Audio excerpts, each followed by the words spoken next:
Here's something that might sting. If you're watching this video, there's a good chance someone has called you emotionally unavailable. Maybe it was a partner who said you never open up. Maybe it was a friend who said you keep everyone at arm's length.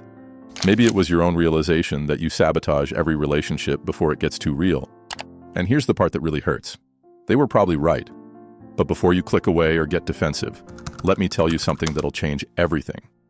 Being emotionally unavailable isn't a character flaw. It's not because you're cold or broken or incapable of love. It's a survival strategy your nervous system developed to protect you from pain. And once you understand how it works, you can finally change it. The problem is, most people don't even realize they're emotionally unavailable. They think they're just independent or private or not needy. But emotional unavailability has nothing to do with independence. It has everything to do with fear. Let me show you what I mean. The hidden signs you're emotionally unavailable. Do you find yourself getting uncomfortable when conversations get too deep? Do you change the subject when someone asks how you're really feeling? Do you have a pattern of dating people who are complicated or unavailable themselves? Here's a big one. Do you find it easier to help others with their problems than to share your own? Do you pride yourself on being the strong one who everyone comes to for advice, but you never need support yourself? Or maybe you're the opposite. Maybe you share surface-level emotions easily. You'll complain about work or vent about traffic, but when it comes to your real fears, your deepest insecurities, your actual needs, you go silent.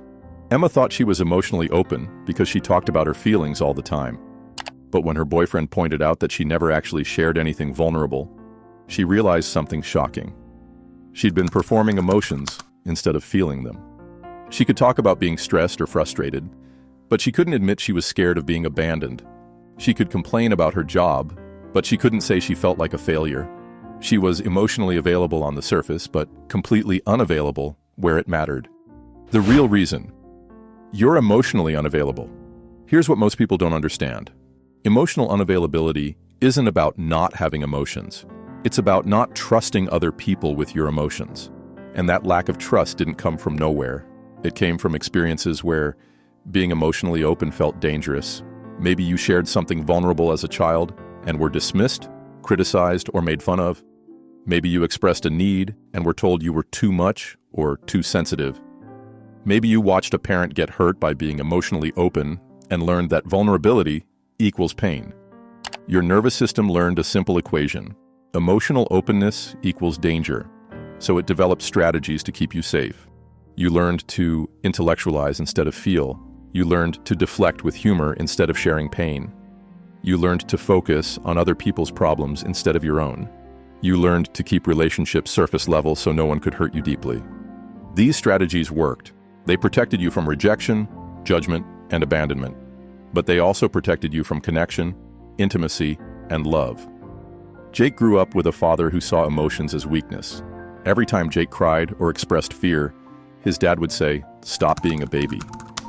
Real men don't cry." So Jake learned to shut down his emotions completely. As an adult, he was successful, respected, and completely alone. He could lead a team, solve complex problems, and handle any crisis. But he couldn't tell his girlfriend he was scared of losing her.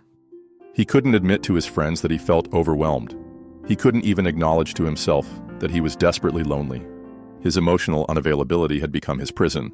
The cost of staying emotionally unavailable. Here's what emotional unavailability really costs you. It doesn't just affect your romantic relationships, it affects every relationship in your life. Your friendships stay surface level because you never let anyone see the real you. Your family relationships feel distant because you can't share what's actually going on in your life. Your professional relationships lack depth because you can't be authentic about your challenges or aspirations. But the biggest cost is internal. When you're emotionally unavailable to others, you become emotionally unavailable to yourself.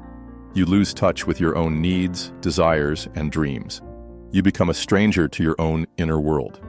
You end up living a life that looks successful from the outside, but feels empty from the inside.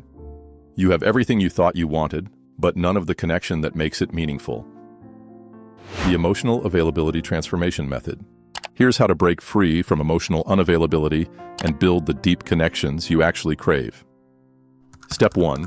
Recognize your emotional patterns. Start paying attention to what happens in your body when conversations get emotional? Do you tense up? Do you feel the urge to change the subject? Do you start thinking about something else? Notice your go-to deflection strategies. Do you make jokes when things get serious? Do you turn the conversation back to the other person? Do you suddenly remember something urgent you need to do? These aren't character flaws, they're protective mechanisms. But awareness is the first step to choice. Step 2. Identify your core fear. Underneath every emotionally unavailable pattern is a core fear.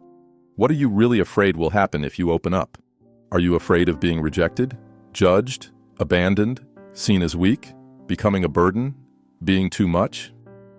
Emma realized her core fear was being seen as needy. She'd rather be alone than risk someone thinking she was clingy or desperate. Jake discovered his fear was being seen as weak.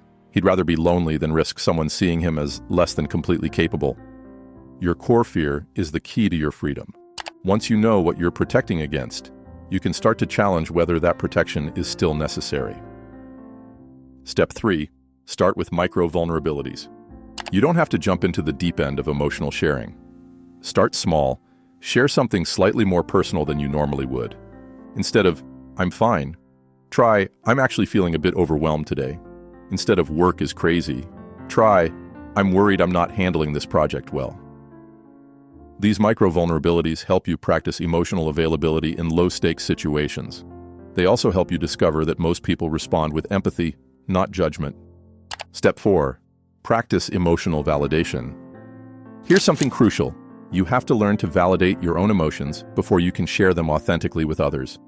When you feel something, instead of immediately analyzing it or trying to fix it, just acknowledge it. I notice I'm feeling anxious about this. I'm aware that I feel disappointed. I can see that I'm scared right now. This isn't about wallowing in emotions. It's about developing emotional literacy, the ability to recognize, name, and accept your feelings as valid information about your experience. Step 5. Choose your emotional investments wisely. Emotional availability doesn't mean being vulnerable with everyone. It means being intentional about who you choose to be vulnerable with.